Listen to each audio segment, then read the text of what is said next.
오늘부터는 베드로 후서 1장부터 보도록 하겠습니다. 이 베드로 사도는 전서가 기록된 지 한 4년 후경에 베드로 후서를 또 기록합니다. 전서는 AD 한 64년경에 로마의 네로가 집권하던 그 시기에 기독교가 가장 핍박을 가중되었습니다. 그 시기부터 성도들, 흩어져 있는 성도들에게, 소아시아 지역으로, 오늘날 터키죠, 소아시아 지역에 흩어져 있는 모든 성도들에게 이 베드로 전서를 기록해서 그들의 믿음을 세우고 견고하게 이 고난을 이겨내도록 격려하는 내용이었다면, 이 베드로 후서는 이제 4년이 지난 AD 68년경, 그러니까 베드로 사도가 순교를 앞두고 있는, 영적으로 그 느꼈던 것 같아요.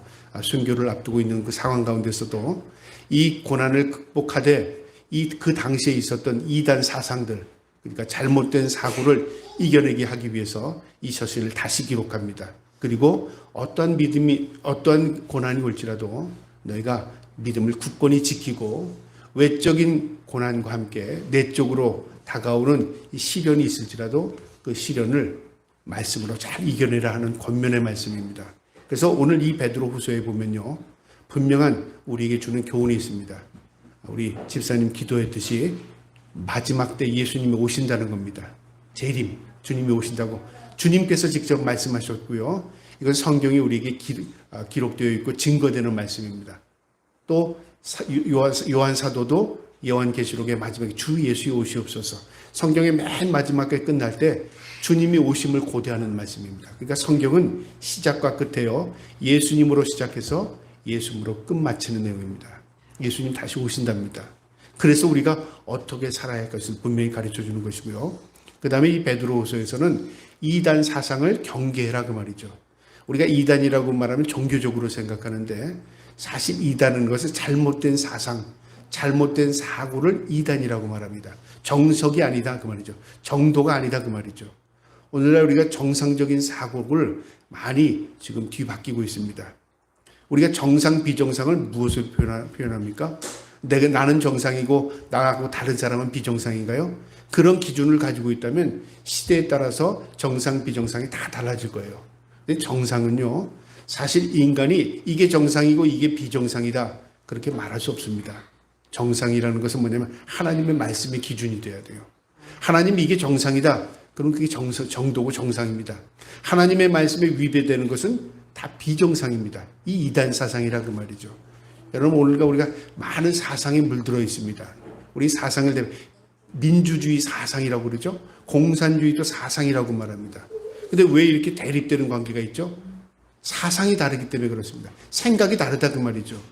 또 어떤 것은 잘못된 사상을 가지고 있으면요, 어떻게 되냐면 정상적인 것이 오염됩니다. 원래 그 가운데 또 하나가 뭐냐면요, 우리가 성적인 분별을 잘못 이해하고 있죠. 남자도 있을 수 있고 여자도 있을 수 있고 또 중성도 있을 수 있고 남자가 여자가 될 수도 있고 여자가 남자가 될 수도 있고 뭐 다 맞는 것 같고 인간적으로 보면 다 서로 이해하고 서로 소통하는 것 같아요. 이 정상이 아닌 겁니다. 성경에는 분명히 하나님께서 남자와 여자로 창조하셨다고 말씀합니다. 그런데 우리는 오늘날 이 사고를 가지고요, 남자일 수도 있지, 여자가 남자일 수도 있잖아, 남자가 또 여자일 수도 있잖아, 이렇게 생각을 바꾼다 그 말이죠. 그러다 보니까 정상이 아닌 잘못된 사상을 가지고요, 이 세상을 오염시키고 있습니다. 이게 이단 사상이라 그 말이죠. 이거 경계해야 된다 그 말이고요. 또 이 베드로서에서는 뭐를 경계하라고 말하냐면, 세상은 점점 타락해진답니다. 세상이 점점 건전해지고 세상이 점점 좋아지는 게 아니라 세상이 점점 타락된답니다. 분별력이 없으면요, 어떻게 되냐면은 우리도 모르게 타락해 갑니다.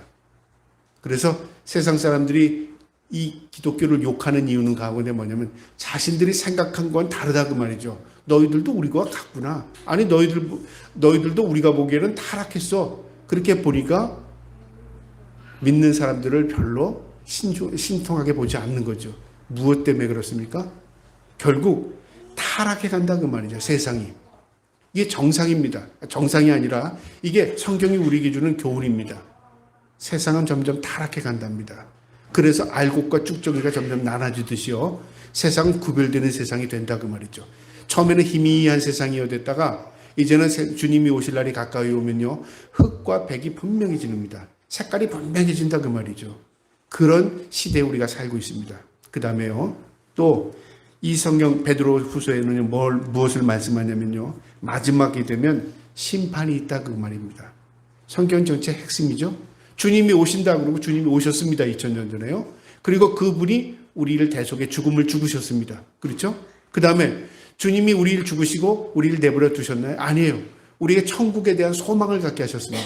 그리고 주님이 승천하시면서 내가 이 모습으로 다시 오겠다고 약속하셨습니다. 그러니까 성경은 모두 성취됐습니다.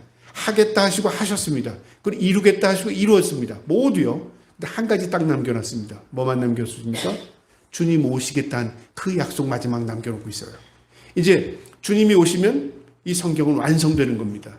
지금까지도 1.1획도 땅에 떨어지지 않았어요. 모두 다 이루어졌습니다. 만약에 이 성경의 말씀대로 이루어지지 않았다면 하나라도요, 아마 사람들은 성경이 이거 거짓되네, 이거 맞지 않네, 그리고 지적할 겁니다. 그런데 성경은요, 그렇게 된다 하고 그렇게 됐습니다. 이루어진다 하고 이루어졌습니다.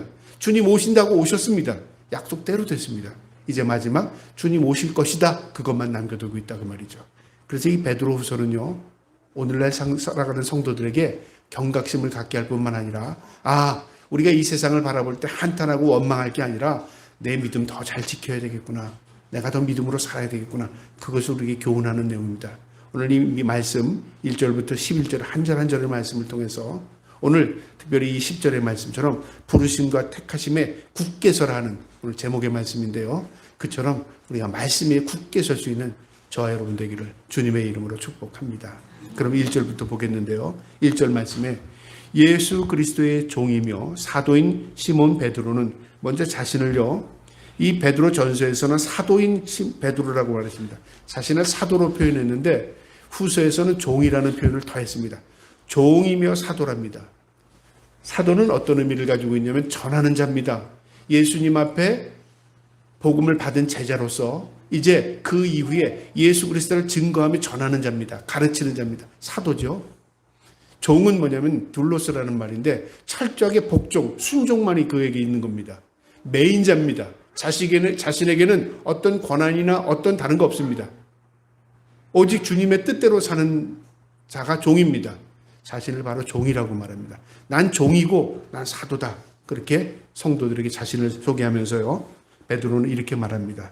우리 하나님과 구주 예수 그리스도의 의를 힘입어, 우리 하나님과 구주 예수 그리스도, 우리 하나님과 예수님의 은혜로, 의로 힘입어, 의를 힘입었다는 건 은혜를 덧입었다 그 말이죠. 하나님의 의가 우리에게 나타난 게 뭐냐면 구원입니다. 구원을 받았기 때문에 우리가 하나님의 은혜를 입은 겁니다. 그 은혜를 말하는 겁니다. 구원의 은혜를 말하는 것이고요. 동일하게 보배로운 믿음을 우리와 함께 받은 자들에게 편지하노니, 동일하게 보배로운 믿음, 동일하게 구원의 은혜 가운데 믿음을 지키며 사는 성도들에게 편지한다. 소아시아에 흩어져 있는 성도들에게 두 번째 편지를 기록하는 겁니다. 그러면서 그들에게 위로의 편지로 2절에 하나님과 우리 주 예수를 알므로 은혜와 평강이 너희에게 더욱 많을지어다. 하나님의 은혜와 평강을 그들에게 전하면서 우리 주 예수를 알므로, 여기 안다는 말이 뭐냐면 지식의 의미보다는요, 경험적인 의미입니다. 내가 그를 알아. 우리가 안다고 말할 때요, 어떻게 의미합니까? 내가 그 사람 이름 알아. 그 사람 어디 사는지 알아. 그걸 안다고 말할 수 있을까요? 그건 그 사람의 그냥 집 정도, 이름 정도 아는 것이죠. 성경에서 말하는 안다는 말은요, 어떤 의미냐면 내가 그 사람의 속속들이를 알아. 그 사람이 어디서 태어나고 어떻게 자랐고 속성은 어떻고 그 사람의 성격은 어떻고, 그것뿐만 아니라요, 그가 가지고 있는 믿음, 그가 가지고 있는 모든 것들을 안다. 그래서 성경에서 말하는 이 알미라는 것은 가장 우리가 인간적으로 볼 때 비교할 수 있는 것이요, 부부관계에서의 알미입니다. 아내가 남편을 알아요. 남편이 아내를 알아요. 그 정도의 알미입니다. 그런데 1년, 2년 살아보고 아는 게 아니라 최소한 20년, 30년 살아보니까 내 남편이 어떤 사람이구나, 내 아내가 어떤 사람이구나 아는 것. 그게 바로 알미입니다. 그것을 의미하는 겁니다. 그래서 우리가 예수를 알았다. 그분은 우리를 위해 십자가 지신 분입니다. 그분은 사랑의 하나님의 형체를 가지신 분입니다. 우리가 그분을 압니다. 그 아는 성도들에게요, 하나님의 은혜와 평강을 전하면서 이제 서론 부분에서 이렇게 시작합니다. 3절에 그의 신기한 능력으로 생명과 경건에 속한 모든 것을 우리에게 주셨으니, 먼저 그의 신기한 능력, 예수 그리스도의 신기한 능력이 뭘까요? 신적인 능력을 의미합니다. 신기한 능력. 여러분, 우리가 신기하다는 것은 우리가 이해하지 못하는 어떤 초자연적인 능력을 신기하다고 말하잖아요. 인간의 사고로서는 범위를 넘어서는 게 신기한 겁니다. 우리 주님이 육신의 몸으로 이 땅에 오셨습니다. 하나님이요. 신기한 능력이죠. 그분이 하나님이신데 우리를 죽어주셨어요. 그것도 신기하지 않아요? 어떻게 창조주가 피조물을 위해서 죽어줄 수 있어요? 인간은 도저히 이해가 불가능한 겁니다. 그분이 사랑을 우리에게 베풀어 주셨어요. 우리가 그분을 섬겨야 함에도 불구하고 그분은 먼저 우리를 희생해 주셨어요. 모두 신기합니다. 그래서 성경의 말씀은요, 신비입니다. 신비. 우리의 머리로 이해가 되는 게 아니라요, 믿음으로만 이해가 될 수 있는 말씀입니다. 그 믿음을 누가 주셨냐면 하나님이 주셨습니다. 근데 하나님이 성령님을 통해서 우리에게 이해시켜 주셨어요. 가르쳐 주셨다 그 말이죠. 신비한 능력을 가지셨습니다. 신기한 능력으로 생명과 경건에 속한 모든 것. 여기 생명과 경건에 속한 모든 것이라는 말은 무슨 말이냐면요, 생명에 속한 것이 뭘까요? 가장 대표적인 게 구원입니다. 구원.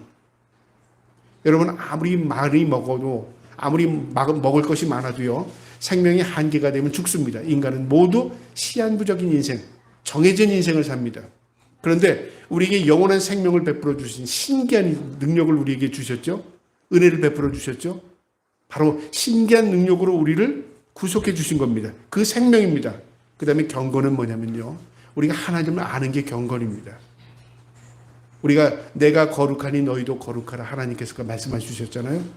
그 거룩이라는 속성이 뭐냐면 경건에서 나옵니다. 경건하다는 것은 하나님을 아는 겁니다. 여러분, 우리는 경건 그러면 외적인 걸 찾잖아요. 야, 저 사람 경건한 사람이야. 그러면 외적으로 어떤 좀 엄숙하고 좀 무게 있고 그런 걸 경건이라고 착각합니다. 여러분, 아무리 무게 있고 경건해 보여도요, 하나님을 모르는 사람은 경건이 아닙니다. 경건은 나를 만드신, 세상을 창조하신 하나님을 아는 것이 경건입니다. 그 경건을 의미하는 겁니다. 그러니까 우리의 구원을 베풀어 주신 은혜, 그 다음에 우리가 하나님을 알 수 있는 그 은혜를 주신 그 모든 것, 그 속을 의미하는 것이고요. 속한 모든 것을 우리에게 주셨으니, 그러니까 우리에게 은혜로 주셨죠. 이는, 그 이유는 자기의 영광과 덕으로서 우리를 부르신 이를 알므로 말미암이라. 이 말이 참 복잡하게 이 의미를 가지고 있는데요. 먼저 자기의 영광을 덕으로서, 자기의 영광의 덕이, 예수 그리스도는 영광 가운데 계신 분입니다. 그런데 그 영광을 어떻게 성취했냐면 이 땅에 오셔서 우리를 위해 구원하시기 위해서 십자가 지셨습니다. 그 이후에 부활하심으로 영광을 드러내 주셨습니다. 그 영광과 덕으로서 그분이 희생과 섬김은 덕입니다. 덕. 전적인 하나님의 은혜가 무엇이며 그분이 베푸신 그 덕이 무엇인가를 우리에게 가르쳐 주셨어요. 덕은 희생입니다. 도덕적인 희생. 그분이 우리를 구원하기 위해서 그런 은혜의 덕을 베풀어 주셨다 그 말이죠. 그분이 예수 그리스도입니다. 이는 자기의 영광과 덕으로서 우리를 부르시니, 하나님이시죠. 우리를 만세전에 부르시고 택하신 분이 하나님이십니다. 그 하나님을 누가 알아요? 바로 예수 그리스도의 성자가 알죠.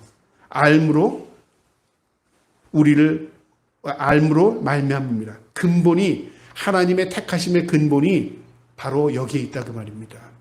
그래서 그 하나님께서 예수 그리스도를 이 땅에 보내주셨고, 예수 그리스도의 그 희생을 통해서 우리를 구원하여 주셨고, 그리고 그 영광이 드러남을 통하여 우리가 영광의 실체를 알게 되었다 그 말입니다. 참 어려운 말이지만요, 한마디로 말하면 그 영광으로 우리를 구속해 주셨다 그 말이죠. 그 다음에 4절에요. 이로써 그 보배로운 지극히 큰 약속을 우리에게 주사. 여러분, 그분이 우리에게 지극히 큰 약속을 주셨답니다. 지극히 큰 약속은 뭘까요? 가장 큰 약속, 대표적인 약속.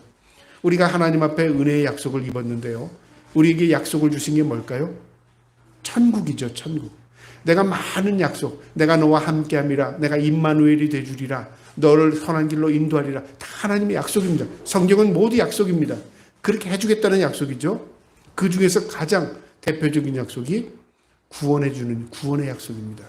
근데 그 약속만 빼버리고 모두 약속 지켜주신다고 해도 한다면 어떻게 될까요?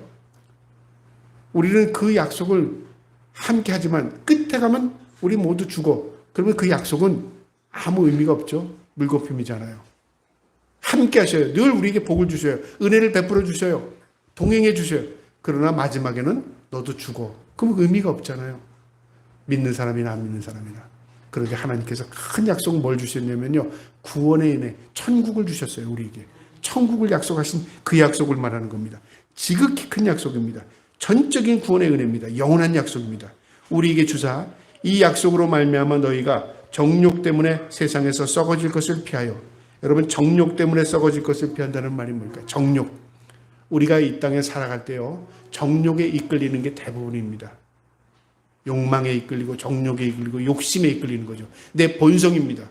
인간이 가지고 있는 욕심, 욕망으로 살아가면요, 마침내 결과적으로는 다 사망입니다. 죽음입니다. 심판입니다. 그 정욕대로 살지 않게 하기 위해서 우리에게 은혜를 베풀어 주셨는데요. 그 정욕대로 살면 뭐가 되냐면 썩어질 것, 세상의 모든 것이 썩어질 것입니다. 여러분, 세상은 소멸됩니다. 우리 육체도 소멸됩니다. 우리가 육체가 죽으면 다 흙으로 왔으니 흙으로 돌아간다고 성경은 말씀하고 계십니다. 그런데 우리가 그럼 어떻게 살죠? 우리의 영혼이 삽니다. 영혼이라는 건 뭐냐면 육체 안에 있는 신령한 것이 있어요. 하나님의 형상을 닮은 것이 있어요. 거기에다 무엇을 덧입혀 주시냐면요, 이런 썩어질 몸이 아니라 신령한 몸을 덧입혀 주셔요. 그게 뭐냐면 예수 그리스도의 부활의 형체입니다. 그래서 우리가 신령한 몸을 덧입는다고 말했어요. 그러니까 우리가 죽으면 무덤에 묻히면 그게 다시 부활하는 게 아닙니다. 내가 과거에는요, 안 믿는 사람들도 부활의 그 소망을 가지고 있었어요. 그래서 몸을 미라로 만들기도 하고요. 그 다음에 땅에 곱게 해서 싸서 그거를 관에 묻었어요. 시신을 보존하기 위해서. 그러니까 뭔지 모르게 다시 태어나고 싶은 마음이 있었다는 거죠. 그런데 그렇지 않습니다. 성경의 의미로 보면요, 우리의 육체는 다 흙으로 왔으니 흙으로 돌아갑니다. 먼지입니다. 재로 없어집니다. 그럼 우리가 다 소멸됐습니까? 아닙니다. 우리의 본체는 있습니다. 그 영혼 위에 무엇을 덮어줘? 영원히 죽지 않는 신령한 몸을 덧입혀 주십니다. 그것이 우리의 소망입니다. 그러니까 무덤 보고 소망 갖는 게 아닙니다. 우리의 시신 보고 보존해서 소망 갖는 게 아닙니다. 무엇의 소망이냐면 하나님 말씀의 소망이 있는 겁니다. 그것을 의미하는 겁니다. 그래서 여기서 썩어질 것을 피한다는 것을 회피한다 그 말이죠.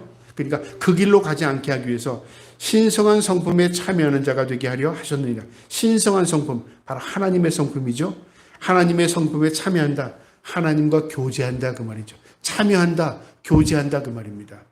우리가 하나님과 교제하기 위해서 예수 그리스도께서 우리에게 은혜를 베풀어 구원은 백성 삼아주시고 우리의 이 땅에서 사는 삶은 하나님과 교제를 바라보며 믿음 가운데 사는 삶이다 그 말이죠. 그러니까 성도의 삶은 다르죠. 세상 사람들은 이 땅에 소망을 두고 살죠. 하나님의 백성은 천국의 소망을 두고 삽니다. 세상 사람들이 이 땅에 만족을 누리며 살죠. 이 하나님의 백성들은 무엇의 만족? 하나님의 함께 하심의 만족이 있습니다. 그분이 주시는 은혜 아래 산다 그 말이죠. 자, 성도에 대한 구별된 의식을 우리에게 가르쳐 주었습니다. 자, 그러면서요, 참여하는 자에게 되게 하려 하셨느니라 하면서 5절 6절에는요 이제 무엇을 의미하냐면 5절 6절 7절에는요 그 구별된 성도, 그 은혜를 입은 성도가 어떻게 살아야 하는가를 우리에게 가르쳐 주는데요. 그러므로 너희가 구원받은 우리 백성이 더욱 힘써 너희의 믿음의 덕의 지식을, 지식의 절제를, 절제의 인내를, 인내의 경건의 형제 우애를, 형제 우애의 사랑을 더욱 더하라. 8가지 덕목인데요. 뭐의 뭐는 무슨 의미죠? 너가 이거로 끝나지 말고 여기에다가 무엇을 더 더해라. 이걸 위에 더 합하라. 이걸 더 열심히 추구해라. 이것 위에 더 소망을 가져라. 그러니까 더죠. 믿음. 시작이 믿음이죠. 믿음의 덕을. 여러분, 믿음은 우리가 가지고 있어서 하나님 너 믿음 있구나, 믿음 없구나. 그래서 하나님께서 믿음 있는 자를 골라내셔서 우리를 구원하셨을까요? 아닙니다. 믿음이 없습니다. 원래. 저에게도 믿음이 없었고요. 여러분에게도 믿음이 없었습니다. 세상 사람들, 믿지 않는 사람들 마찬가지입니다. 믿음 없습니다. 그런데 하나님께서 우리에게 어느 날 믿음을 주셨어요. 거저 주신 겁니다. 믿음은 그래서 하나님의 선물이라고 말합니다. 자, 여기서부터 갈라지는데요. 그러면 안 믿는 사람들이 왜 우리에게 믿음이 없어? 믿음을 못 받은 겁니다. 그럼 하나님 차별하셨잖아? 차별하지 않으셨습니다. 하나님은 부르십니다. 하나님의 택함의 원리는 하나님 부르셨습니다. 부르심에 응답하지 않은 겁니다. 누가요? 내가. 하나님은 세상을 향해 부르셨습니다. 내게 오라 부르셨습니다. 그 부르심에 응답한 자가 하나님의 믿음의 은혜를 받은 거예요. 그런데 성경을 또 보니까 뭐냐면 그 부르심에 응답할 수 있는 것도 믿음이에요. 전적인 은혜죠. 그게 신비입니다. 여러분, 내가 똑똑해서 그 물음에 응답하고 나는 미련해서 응답해 한 게 아닙니다. 본성입니다. 본성. 엄마가 아이를 부릅니다. 얘야 그러고 부르면 다른 아이는 머리도 안 돌려요. 자기 엄마가 부르는 게 아니기 때문에. 그런데 자식은요, 엄마의 소리를 압니다. 그래서 그곳으로 머리를 돌립니다. 대답합니다. 이게 본성이잖아요. 본성. 부모와 자식 간의 본성입니다. 하나님과 하나님의 백성의 본성입니다. 주님의 부르심에 응답한 자들이 믿음을 얻은 겁니다. 그 믿음 안에서 시작입니다. 그래서 믿음으로 끝내지 말라 그 말이죠. 우리는 잔혹하다. 믿음 가지면 천국 간다. 맞습니다. 근데 믿음이라는 게 보존되지 않고 손상되지 않는다는 보장이 없습니다. 믿음이 하나님이 주신 믿음이 그대로 있지 않습니다. 믿음을요 저버리도록 사탄이 방해합니다. 믿음이 퇴보하도록 사탄이 그대로 놔두지 않습니다. 믿음이 변질되도록 사탄은요 계속 거기다 첨가합니다. 너 그렇게 믿는다고 뭐 복이 될 거 아니야? 너 그렇게 믿는다고 뭐 누가 알아줘? 너 믿음 있다고 하지만 안 믿는 네 친구들 봐라. 너보다 더 잘 먹고 잘 살잖아. 자꾸만 비교하게 되고 절망하게 되고 좌절하게 만듭니다. 그러니까 사람들이 믿음이 아무것도 아니네. 내가 교회 다닌다고 아무것도 아니네. 이렇게 착각한다고 말이죠. 여러분 오늘 말씀 잘 보셔야 됩니다. 믿음은 시작입니다. 믿음. 전적인 하나님의 은혜로 내가 믿음 생활을 한 겁니다. 자 그러면요. 이제 믿음의 덕이랍니다. 덕을 세우라는 거죠. 이 덕의 의미가 뭐냐면요. 바로 이 덕이라는 것은요. 도덕적인 능력입니다. 덕. 똑같은 장소에서 똑같이 살아가도 어떤 사람은요. 도덕적인 사고를 가지고 있는 사람이 있고 어떤 사람은 도덕적이지 못한 사람이 있어요. 우리나라에 관광객이 왔는데 어느 나라라고 얘기를 하지 뭐 여러분 다 아시겠지만요. 어느 나라 관광객이 제주도에 놀러 와가지고 아이가 길가닥에서 그냥 대변을 보는데 엄마는 옆에서 휴대폰 보고 있어요. 지나가는 사람 기겁을 한 겁니다. 그래서 그러지 말라고 그러니까 그 사람이 멀뚱멀뚱해요. 네가 무슨 참견이냐 그 말이죠. 아이가 대변 눕는 거 하고. 그래서 하다 보다 못해서 경찰에 신고했더니 경찰들이 출동을 했는데 그 사람 없어져 버렸어요. 관광객들이 와서 그러더라고요. 외국 관광객들이. 그 다음에 빨간불인데 제주도 사람들은 다 서 있는데 우르르 사람들이 몰려가면서 길을 막 무단 횡단을 하더랍니다. 그래서 도저히 못 살겠다. 관광도 관광이지만 도저히 외국인들 매 못 살겠다. 그런 기사가 났더라고요. 여러분 왜 똑같은 장소에 있는데 누구는 도덕적이고 누구는 왜 비도덕적일까요? 문화의 차이입니까? 물론 문화의 차이일 수도 있지만 의식의 차이입니다. 난 그런 거 못 배웠어. 우리나라에서 그래도 누가 욕하지 않아? 너도 그러고 나도 그러니까 뭐 그렇잖아요. 그러니까 도덕적인 사고가 선진국의 의식입니다. 선진국은 뭐 돈 많으면 선진국 됩니까? 아닙니다. 의식이 다르다고 말이죠. 여러분 우리가 신앙의 의식도 그겁니다. 덕을 세우라는 신앙인으로서 의식을 가져라 그 말입니다. 뭐 신앙인이라고 천국 가는 거면 됐지 뭐 저 사람하고 나하고 별다른 게 있어. 그런 의식을 가지면 안 되고요. 나는 하나님의 백성이야. 나는 그렇게 하면 안 돼. 다 그래도 나는 안 그럴 거야. 이게 의식적인 삶입니다. 내가 하나님의 백성의 의식을 가지고 사는 겁니다. 그 의식이 덕입니다. 그러니까 믿음의 덕을 베푸는 삶. 남들이 보기에 덕 있는 삶을 살아라 그 말입니다. 그게 하나님이 기뻐하는 삶이랍니다. 그 다음에 이 덕으로 끝나지 않습니다. 덕의 지식을. 이 지식은 뭐냐면요. 세상적인 학문적인 지식을 의미하지 않습니다.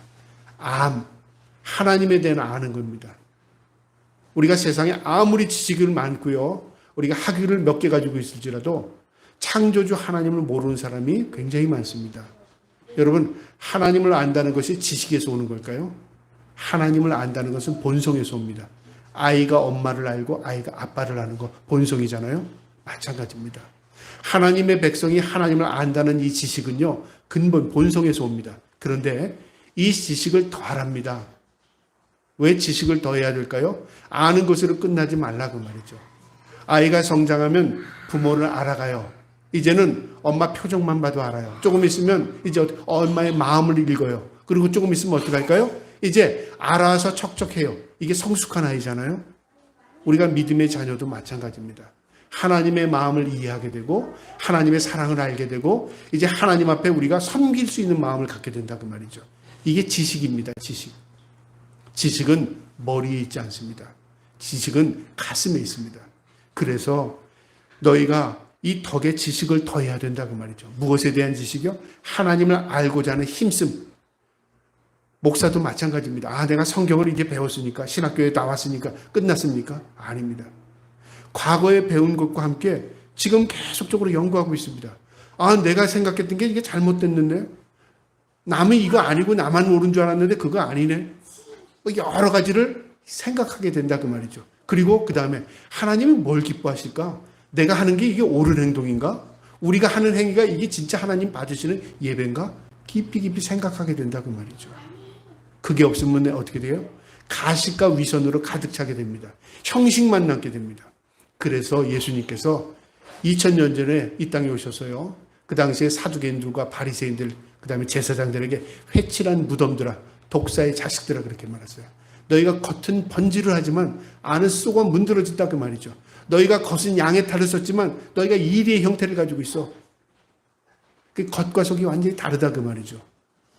여러분 종교인이요 의식에 매이게 되면요 이 위선과 거짓으로 가득 차게 됩니다. 근데 자신도 몰라요. 난 묻어져서요. 그래서 그 의식을 깨뜨리려면 어떻게 될까요?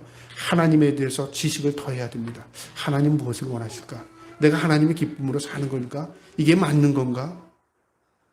이것을 생각하지 않으면요 결과적으로 어떻게 되냐면 그거에 결국 고정화됩니다. 고착화됩니다. 그리고 어떻게 되냐면 자기가 옳다고 생각하는 거죠. 그래서 나이가 들면은 고정관념, 자기 이 고지식해진다 그러죠. 저 사람 고지식해. 고지식하다는 게 뭘까요? 생각이 굳었다 그 말이에요. 굳었다. 굳었다는 건 뭐예요? 다른 생각의 사고를 받아들이지 않는다 그 말이죠. 그러니까 표정도 굳고 모양도 굳고 다 굳어요. 유연성이 없어진다 그 말이죠. 여러분 하나님은 우리에게 뭐라고 말해요? 지식을 더하랍니다. 여러분 하나님을 알기에 힘쓰는 저와 여러분 되기를 주님의 이름으로 축복합니다. 그 다음에 이 지식에요 또 더할 게 있어요. 지식에 절제를 하랍니다. 절제. 여러분 절제는 뭘까요? 통제력이죠. 누구를 통제해요? 나를 통제하는 겁니다. 야 좀 절제해. 음식도 좀 절제해. 야 너 좀 행동도 절제해. 너 노는 것도 좀 절제해. 절제는 뭐예요? 한계를 인정하고 그 범위 안에서 너무 오버하지 마라 그 말이죠. 왜 그렇게 될까요? 통제하지 못하면 결국은 어떻게 되냐면요. 내가 사탄에게 미혹되기도 하고요. 결국 다른 방향으로 찾기도 하게 되고요. 정도를 넘어서서 결국 모든 게 다 망가지게 된다 그 말이죠. 통제력, 절제력. 어떤 의사가 그렇게 얘기하더라고요. 젊은 의사인데 40대 초반의 의사인데 자기는 가장 중요한 게 뭐냐면 잠이랍니다. 잠. 의외죠? 의외.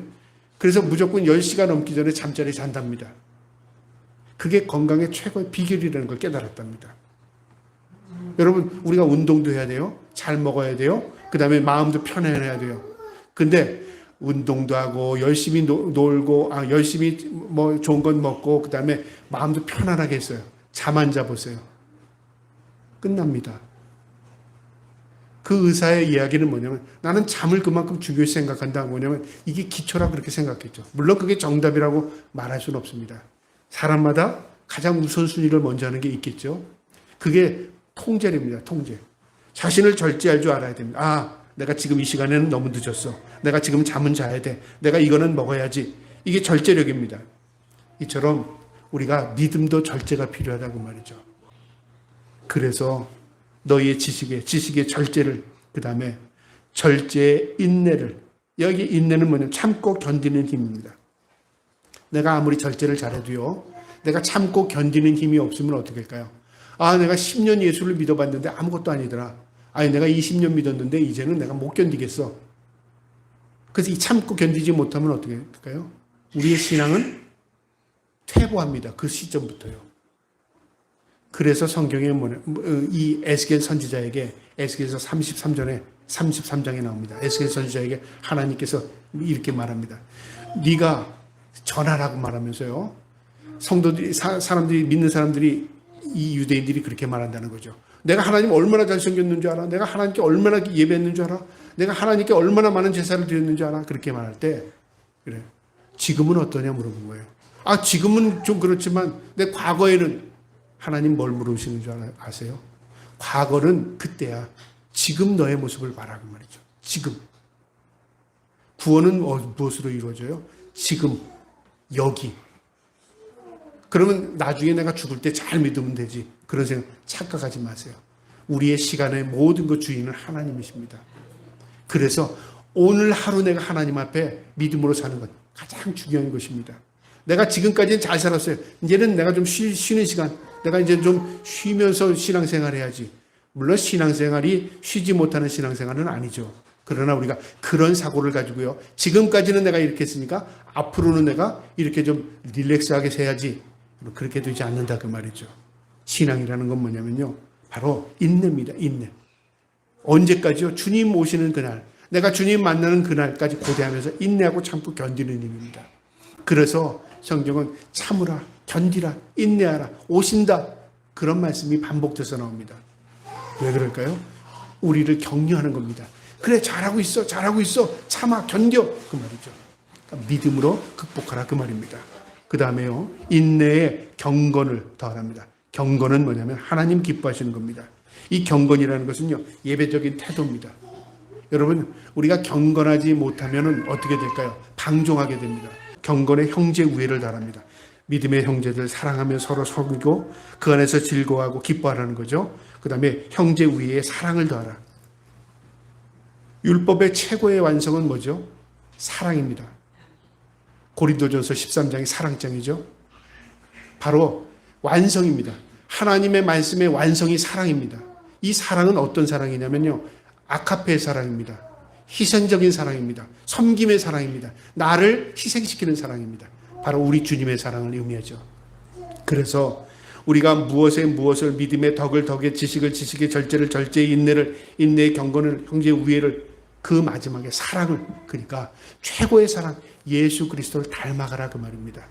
그것이 어디에서요? 이 땅에서 우리 성도가 가야 할 길이라 그 말입니다. 저와 여러분이요, 이 모든 말씀, 이 8가지의 덕목이 우리의 모두에게 나타나기를 주님의 이름으로 축복합니다. 그러면서 9절에 이런 것이 없는 자는 8절에요. 이런 것이 너희에게 있어 흡족한즉, 그러니까 흩어져 있는 믿음의 성도들에게 이런 증거들이 나타나는 것을 베드로는 기뻐한 겁니다. 그러면서 너희로 우리 주 예수 그리스도로 알기에 게으르지 않고 열매 없는 자가 되지 않게 하려 함이라. 무슨 말이냐면 열매 없는 자가 되지 않게 한다. 열매가 있게 하려 한다 그 말이죠. 여러분, 성경에서 말하는 열매는 뭘까요? 내가 드리는 헌금이 열매인가요? 아닙니다. 내가 드리는 재물이 열매인가요? 아닙니다. 열매는 납니다. 내가 드려지지 않는 예배, 내가 드려지지 않는 헌신은 예배가 아닙니다. 하나님 앞에 드릴 수 있는 게 아닙니다. 여러분, 하나님이 뭐가 부족해서 너 나 이거 좀 줄래? 너 그거 좀 해줄래? 그럴까요? 하나님은 세상을 만드신 분이십니다. 그런데 왜 우리에게 요구하는 게 뭐가 있어요? 네가 나에게 재물이 되라 그 말이죠. 근데 죽어서 주는 재물이 아니라 네 삶을 통해서 나에게 재물이 되라 그 말이죠. 그 희생입니다. 그래서 열매는 납니다. 그 다음에 9절에요. 이런 것이 없는 자는 맹인이라. 이런 것 위에 8가지 덕목이 없는 신앙인들은 맹인이다. 맹인은 뭐냐면 육신의 눈이 없어서 앞을 보지 못하죠. 영적인 맹인은요, 영적인 안목이 없습니다. 하나님의 말씀을 들어도 깨닫지 못하고요, 보아도 보지 못합니다. 영적인 맹인이라 그 말이죠. 그래서 우리가 진정으로 하나님을 깨닫고 하나님을 알고 그 다음에 하나님 말씀대로 살려면 이 덕목을 지키며 살 때 우리가 진정으로 하나님 만나고 알 수 있다 그 말입니다. 그러면서 멀리 보지 못하고 그의 옛 죄가 깨끗하게 된 것을 잊었느니라. 내가 어떤 존재인지를 잊어버린 거예요. 구원받은 존재인지를 깨닫지 못하고 사는 거죠. 그러니까 방종하고 멋대로 산다 그 말이죠. 그러니까 구원 가서 세례 받고 교회 가서 그 다음에 당신은 구원의 백성이 됐습니다. 그 말을 듣고 나서는 이제 난 어차피 교인이고 어차피 예수 믿는 사람이고 어차피 죽어도 천국 간다. 자의적인 해석입니다. 그래서 이제는 좀 쉬면서 해야지. 이제는 좀 내 멋대로 살아야지. 만약에 그런 사람이 있다면요, 착각한 겁니다. 신앙은, 믿음은 ing입니다. 진행형이라 그 말이죠.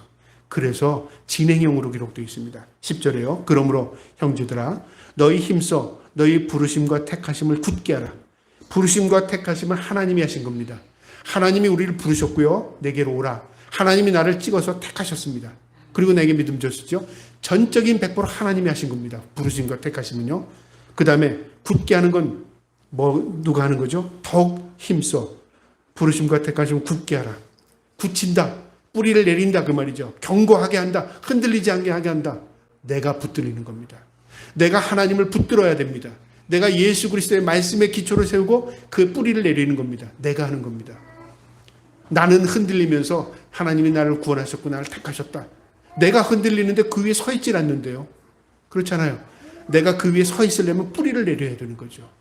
그래서 부르심과 택하심을 굳게 하라. 네가 그 믿음을 지키며 살아라 그 말입니다. 너희가 이것을 행한즉 언제든지 실족하지 아니하리라. 이 8가지 동막을 지키며 행하며 살면 흔들리지 않을 것이다 그 말이죠. 마지막 11절입니다. 이같이 하면 우리 주 곧 구주 예수 그리스도의 영원한 나라에 들어감을 넉넉히 너희에게 주시리라. 우리가 천국에 들어가는데 넉넉하다, 여유 있다 그 말이죠. 너희가 염려하지 않아도 그 삶을 살면 천국 간다 그 말이죠. 여기서 넉넉히 주신다는 말이 뭐냐면 이 로마서 8장 37절에 똑같은 말씀이 있습니다. 넉넉히 이기리라 그 말입니다. 압도적인 승리죠. 우리가 믿음으로 살면 넉넉히 이기리라. 하나님이 우리에게 이길 수 있도록 능력이 되어주시다 그 말이죠. 나는 하나님의 말씀으로 살면 천국 들어가는 거 우리가 걱정하지 않아도 됩니다. 왜요? 하나님이 하시는 일입니다. 그런데 우리는 거꾸로 생각하고 있어요. 천국 못 들어가지면 어떡하지? 그건 하나님이 하시는 일입니다. 나는 말씀을 지키며 사는 겁니다. 그래서 넉넉히 이긴다. 넉넉히 너희는 들어가게 돼. 오늘 이 말씀에서 우리에게 주는 교훈이 있습니다. 우리가 천국 들어가는 백성으로서 어떻게 살아야 하냐면요. 믿음의 덕을 쌓고 하나님을 알기에 힘쓰고 내 자신을 절제하고 인내하고 경건하고 믿음의 형제를 사랑하는 그런 삶을 살아갈 때 하나님의 은혜가 우리의 삶에 나타날 것입니다. 하나님 말씀대로 사는 거죠. 저와 여러분이 하나님 말씀대로 살 수 있기를 축복합니다. 그 다음에 오늘 주시는 교훈의 말씀은요. 하나님께서 드려지는 열매는 나 자신입니다. 8절의 말씀에 있죠. 열매는 나 자신입니다. 우리는 다른 것을 자꾸만 추구해요. 그래서 사람들이 가장 쉽게 하는 게 뭘까요? 내가 무엇을 드리면 하나님 그거 받으시다고 착각하는 거죠. 나입니다. 나를 하나님 앞에 드릴 수 있도록 주님의 이름으로 축복합니다. 어떻게 드려요? 내 삶을 통해서 하나님 말씀대로 사는 게 드리는 겁니다. 저와 여러분이 그런 삶을 살기를 축복합니다. 마지막으로요. 오늘 이 교훈의 말씀은 우리가 구원받은 것은 하나님의 전적인 은혜입니다. 우리의 믿음을 통해서 구원의 은혜가 유지될 수 있도록 늘 믿음을 지키며 살기를 축복합니다. 진행형입니다. 오늘도 내일도 믿음으로 사는 겁니다. 저와 여러분이 오늘 하루도 믿음으로 살지만 우리가 다가올 한 주간도 믿음의 승리자로 하나님 앞에 설 수 있기를 주님의 이름으로 축복합니다. 아멘.